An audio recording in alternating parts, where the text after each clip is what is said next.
You're listening to the Hidden Killers podcast with Tony Brueski. Featuring author, guest, and criminal defense lawyer, Lori Hellis. I'm really curious to see exactly what they're going to be arguing and how they're going to be arguing it. I know a lot of it probably expert witnesses and such coming in and speaking to their expertise. What do you anticipate we're going to see as a defense for Chad? I expect that we are going to see Chad portrayed as a naive and not super bright guy who was completely influenced and flummoxed by a beautiful blonde woman who took over his life.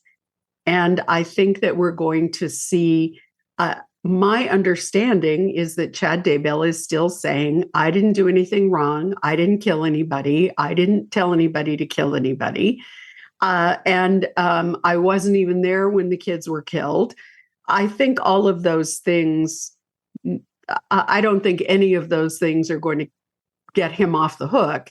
And I also think it's a lot harder for him to explain Tammy Daybell's death and the fact that he and his son Garth were the only two people in the house the night that she died. Yeah. So we know that Alex Cox his phone pinged a mile or so away in a church parking lot. We don't know whether Alex was there to be backup to Chad in case he couldn't do the job, or whether Chad let him in and he did the deed. But either way, Chad was there and had to have been responsible. So, I mean, yeah, so lots of questions. It's going to be hard, though, too, to argue that he's just kind of this dumb. I mean, he wrote a bunch of books about the end of the world and very much, kind of had his own doctrine, if you will, going of follow me. Here's what my magical beliefs are, which I'm sure would just be thrown right back at him in court. I mean, is there any hope for him, honestly, or any sort of argument that's going to sway a jury to show he didn't have anything to do with this? He was just, I don't know, he killed these kids and then in the backyard. I don't know.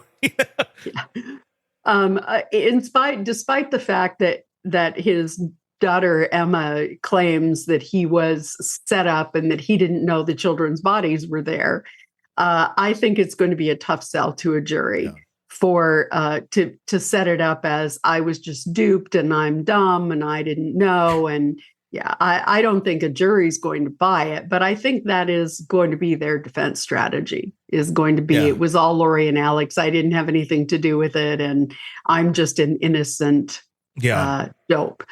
As far as Chad's books goes, I'm telling you, if you've read any of them, they read sort of like middle school. Somebody from middle school wrote them. Yeah.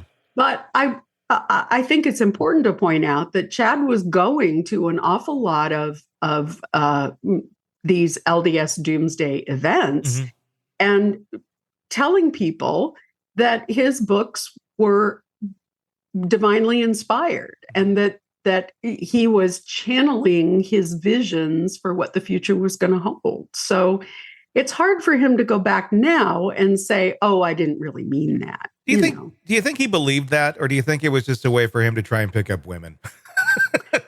It's really hard to say. What I do know is that he published a book by an author named Julie Rowe, and she had a lot of claim to have visions after having had a near-death experience. He also read Visions of Glory, which was claims to be about visions that occurred after a near-death experience. And so I think when he saw Julie Rowe's, how successful her book was, I think he decided he needed to have his own near-death experiences, and he needed to claim that he could see beyond the veil and talk to people in heaven, and that he was being given visions.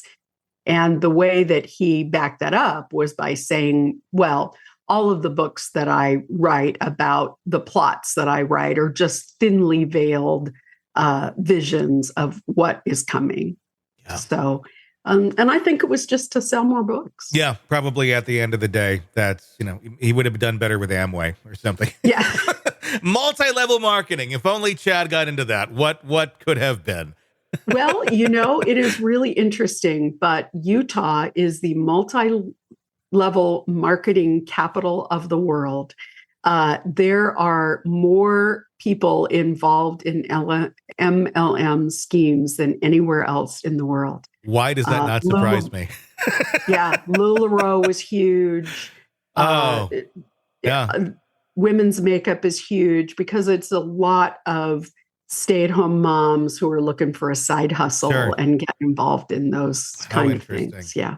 Well, your book, Children of Darkness and Light, I know coming out here in fall. I definitely want to have you on again so we can really do a deep dive into that.